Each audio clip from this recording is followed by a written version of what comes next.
The message from today's prosecution is clear. Sexually exploiting vulnerable human beings is a crime, and doing so by dangling dreams of a future in fashion or modeling or any other business is no different. As music mogul Sean Diddy Combs sits behind bars in New York on sex crimes charges, another mogul who was behind the fashion powerhouse Abercrombie Fitch is facing his own similar federal charges. And prosecutors say because brave victims came forward, they have been able to nab a predator. We're taking a closer look at a massive lawsuit that may have sparked this criminal investigation. Welcome to Sidebar, presented by Law&Crime. I'm Jesse Weber. So as you know, we have been actively following both the civil and criminal court proceedings of Sean Diddy Combs, the rapper who skyrocketed to fame across the music, entertainment, fashion industries before allegations of sex trafficking and racketeering and abuse were put on the record. Now, it is another 1990s, early 2000s icon who is in the hot seat. This time we're talking about Mike Jeffries, the former CEO of the clothing brand Abercrombie Fitch. Jeffries had left the company in 2014 after taking the label from a struggling brand to what was a billion-dollar powerhouse. I know I used to wear it all the time. Yes, I was one of the people. Funny t-shirts and all, maybe not my proudest moment, but it was a hot brand. You can't deny it. And one of the ways that Jeffries had turned Abercrombie Fitch into a huge success was by revamping not only their marketing strategy, but also their target customer. In fact, in 2006, Jeffries gave an interview to Salon magazine saying that yes, Abercrombie's image, it was built around sex appeal, especially the sex appeal of attractive young men. In that interview, he was quoted as saying, "We hire good-looking people in our stores because good-looking people attract other good-looking people, and we want to market to cool, good-looking people. We don't market to anyone other than that." So in other words, he was controversial even before these allegations came out.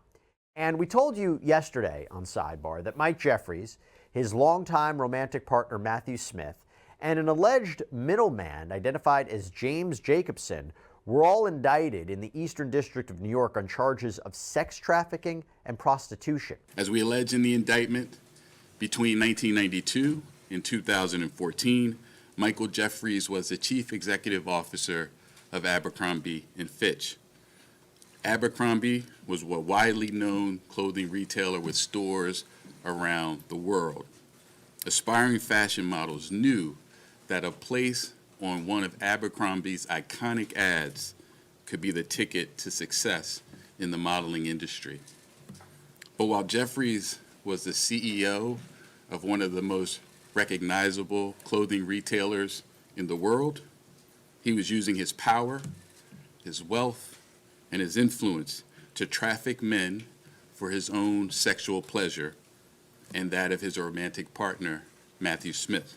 As we're talking the law today, one of the things I have to say I really enjoy doing, and doing it here on Sidebar, is talking about big legal rulings. And I got to tell you, I have quite a landmark one for you that has just changed things in a very big way. You can now legally trade on who will win the 2024 election. Yes, legally. And that's because our sponsor of Sidebar, Kalshi, they went to court and they won legal approval for election trading for the first time in over 100 years. And not only can you essentially bet on the 2024 presidential election winner, but with Kalshi, you can bet on who will control the House, the Senate, who will win the swing states, so much more. You think that's timely right now? And it's not just politics, by the way. You can bet on other future events too, like will Taylor Swift win Top Artist on Spotify this year? What will be the Rotten Tomatoes score for upcoming movies like Gladiator 2? Actually, I think it's going to do really well. I say above 85% personally, but there is so much more. You're going to be like, wow, I can trade on that. This is the only place to trade on events like this in all 50 states. And you can sign up right now using our link kalshi.com/sidebar, or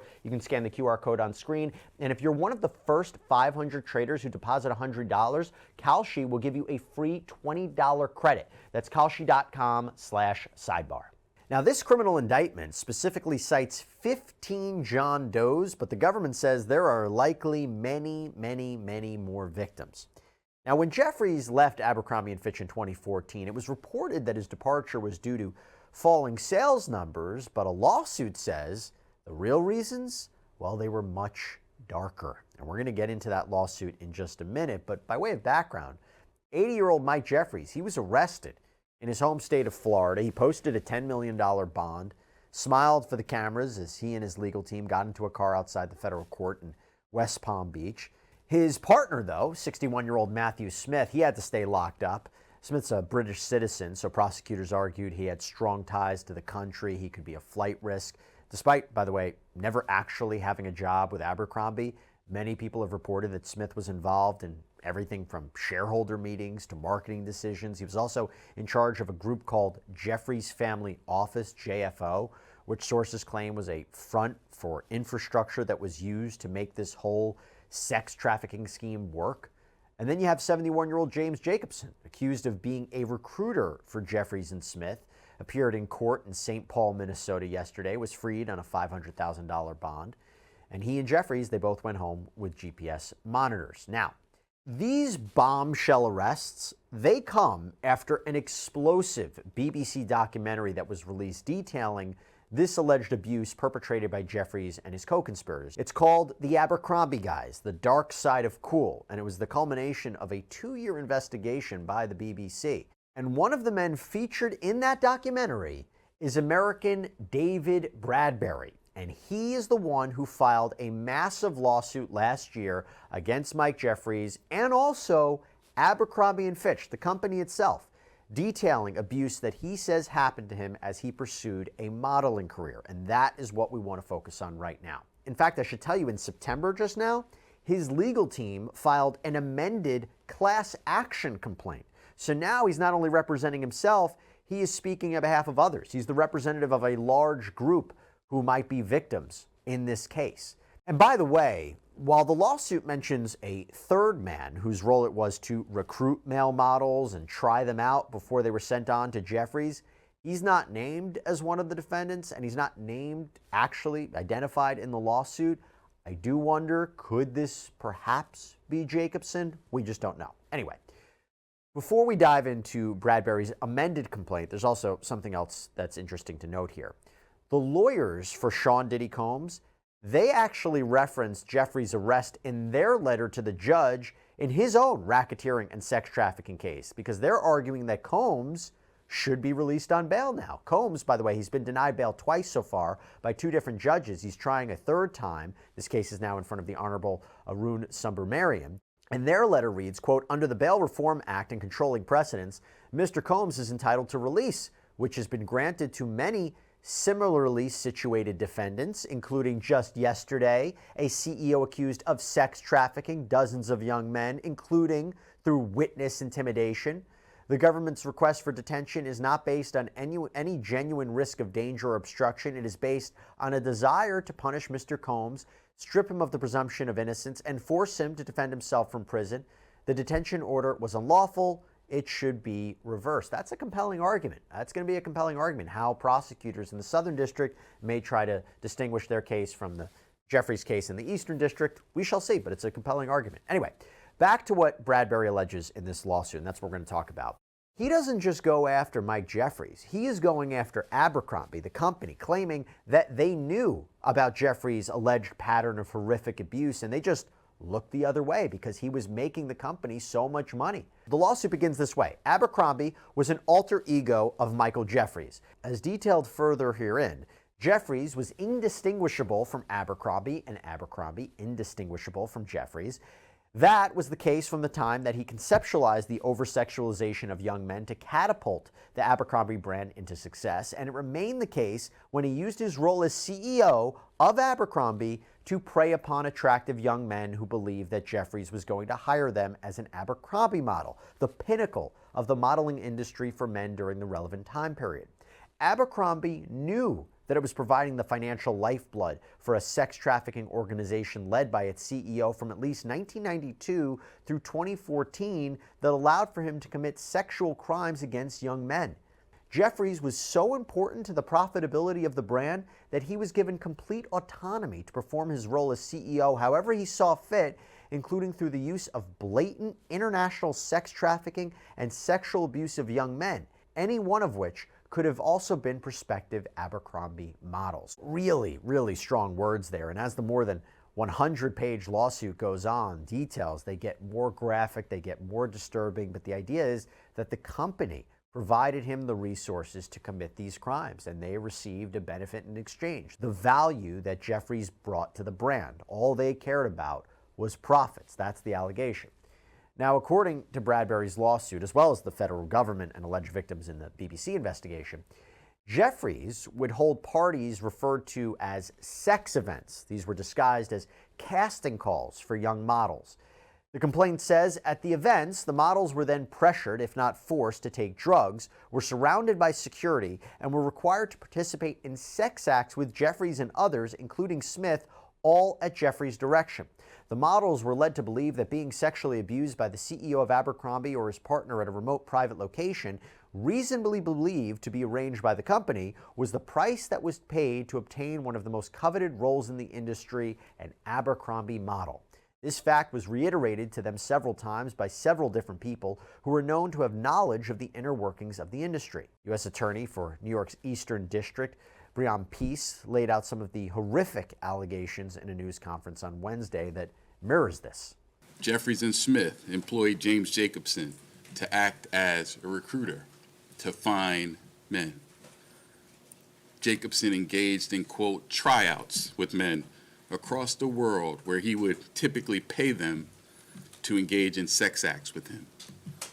Following the tryouts with Jacobson, Smith would often then personally approve whether the men who were selected would meet Jeffries and Smith. The defendants would fly the selected men to Jeffries and Smith's homes in the Hamptons in New York City or to hotels around the world in such places as England, France, Italy, Morocco, and St. Bart's for the purpose of attending events to engage in commercial sex. The defendants caused the men to believe that not complying with requests for certain acts, sex acts, during the events could harm their careers. The defendants pressured the men to consume alcohol, Viagra, and muscle relaxants known as poppers during the sex events. And they required the presence of staff during the sexual activity and ensured that the men did not leave the sex events until Jeffries and Smith decided that the sessions were over. Also, as alleged, on more than one occasion, Jeffries and Smith either directed others to inject or personally injected men with an erection-inducing substance for the purpose of causing the men to engage in sex acts the men were incapable of engaging in or unwilling to engage in. Additionally, the indictment alleges on more than one occasion when men did not or could not consent, Jeffries and Smith violated the bodily integrity of these men by subjecting them or continuing to subject them to invasive sexual and violent contact by body parts and other objects. Now, going back to Bradbury's lawsuit, it goes into a lot of graphic detail that we're just not going to get into right now. But according to the complaint, Jeffries and Smith, they would set up rooms in their New York home or at luxurious hotels where they would force young men to take drugs, perform various sex acts, which they say often left them disoriented and in pain. Bradbury claims that he was taken into a room where men were already engaging in group sex, and when Jeffries asked him if he'd like to join, Bradbury said no, and then he says Jeffries raped him. According to Bradbury, during the first of the apparent assaults he was subjected to, quote, he began to focus on the 4 older, larger, physically fit men who appeared to be security guards observing the activity in the room. These imposing men, dressed in Abercrombie clothing, caused Bradbury, by way of forcible compulsion, to feel like there was no way that he could leave the room safely or resist what Jeffries was demanding. Also in the complaint, Bradbury alleges that security guards and other personnel were often armed with guns. It's kind of difficult to even process, right? Men participating in group sex, consensual or not, while guards stood around the perimeter of the room. That's a key component, by the way, of sex trafficking, using force or coercion to have someone engage in commercial sex acts. And that's when you maybe promise something of value or you offer something of value in exchange for sex. You don't always need the exchange of money for it to be commercial sex. If you are offering or promising career opportunities like becoming a model or career advancement, and you're doing that to induce someone to engage in sexual activity, and there's especially the transfer of people over state lines, that's sex trafficking. But there is a big difference between the criminal case and Bradbury's civil lawsuit, and that is that this class action lawsuit puts heavy amounts of blame on Abercrombie and Fitch as a company for allowing what they say is alleged heinous behavior.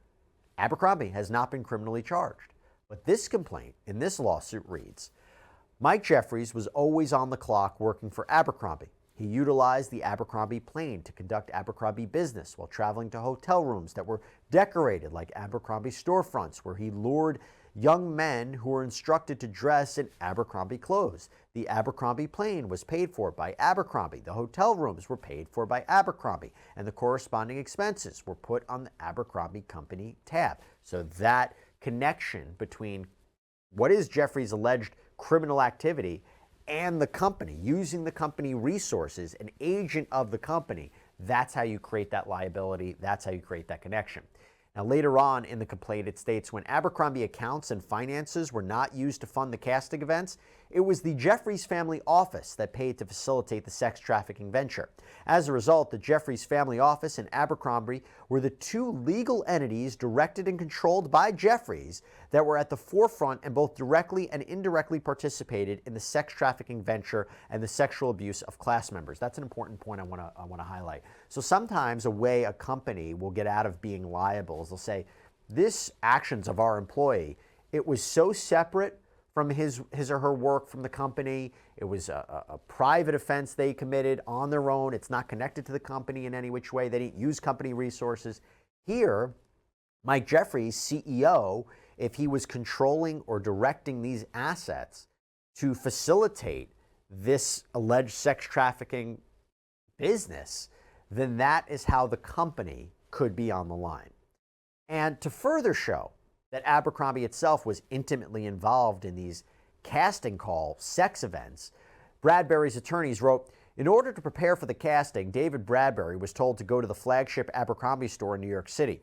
He was provided with Abercrombie gift cards to purchase the clothes, which had been pre-selected for him and were set aside in Bradbury's correct sizes, ready for him to pick up upon his arrival at the store.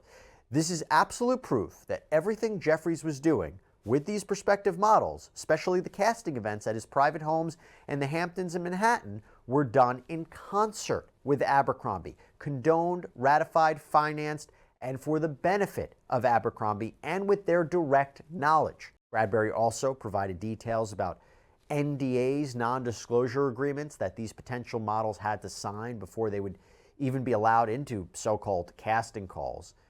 The complaint reads, prior to attending an Abercrombie event with Jeffries, each class member was made to sign an overtly threatening non-disclosure agreement to prevent him from reporting the impending sexual abuse to anyone and preventing him from bringing civil or criminal justice against the defendants. The men were not permitted to read or review the document prior to being made to sign, and they were not permitted to retain a copy of the document after they signed. The non-disclosure agreements that class members were forced to sign were complex legal documents that were used to explicitly and implicitly threaten class members should they ever speak about the abuse or trafficking they endured at the hands of Jeffries, including by way of filing a lawsuit. And Bradbury's lawyers say that these NDAs were one of the reasons that men were so afraid to come forward with allegations against Mike Jeffries and Abercrombie. They didn't know exactly what was in the documents, but they were told that if they even breathed the word of it, the power of this billion-dollar brand would come down on them.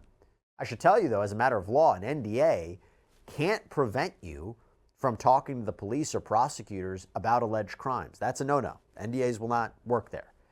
Now, 2014, this is when Jeffries stepped aside. It was actually the company's own supporters that seemed to turn against Jeffries, because in this filing, or at least that's the allegation in this filing, It says in 2014, Jeffries and Abercrombie were sued in a verified stockholder derivative complaint that alleged Abercrombie continued to pay Jeffries massive sums of money despite the company's declining performance towards the back end of Jeffries' resign as CEO, all the while delegating managerial-like authority to his life partner Matthew Smith. The derivative suit further alleged that the Abercrombie board tolerated the creation of a corporate culture that resulted in completely avoidable lawsuits that tarnished the company as a result of Jeffries' conduct. In fact, it was known to Abercrombie that Jeffries was using company funds to pay for excessive travel costs and expenses that included massive multiple hotel rooms on business trips that Jeffries described as necessary to hold meetings.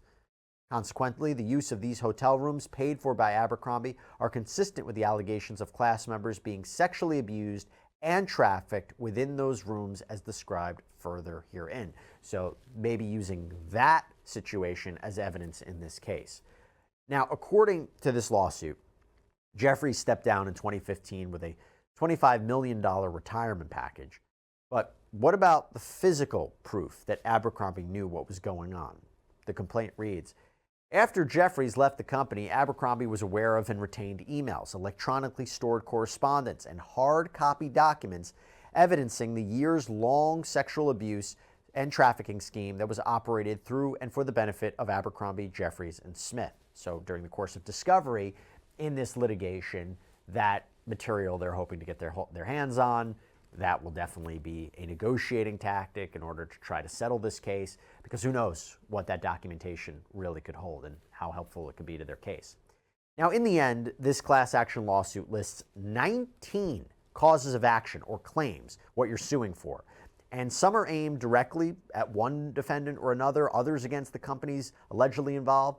For instance, you have battery, you have intentional infliction of emotional distress, you have aiding and abetting, conspiracy to violate the anti-sex trafficking statute. That's basically there has to be an illegal agreement between Jeffries and Abercrombie and Fitch. And a quick call out here too. Bradbury cites the Adult Survivors Act law in New York and New York's gender-motivated violence law. These actually provide plaintiffs to sue for assaults or violence that was inflicted upon them that may otherwise have been time barred. They're too old, they're barred by the statute of limitations. But these laws allow you to sue because they provide a look-back window. They provide a look-back window to sue. So even if your claims are old, this is a way to ultimately sue under these laws. Okay, so in the end, incredibly disturbing allegations. We shall see what happens with this lawsuit, and we shall see what role these claims and Mr. Bradbury play in the now upcoming criminal case. That's all we have for you right now here on Sidebar, everybody. Thank you so much for joining us. And as always, please subscribe on Apple Podcasts, Spotify, YouTube, wherever you get your podcasts. I'm Jesse Weber. I'll speak to you next time.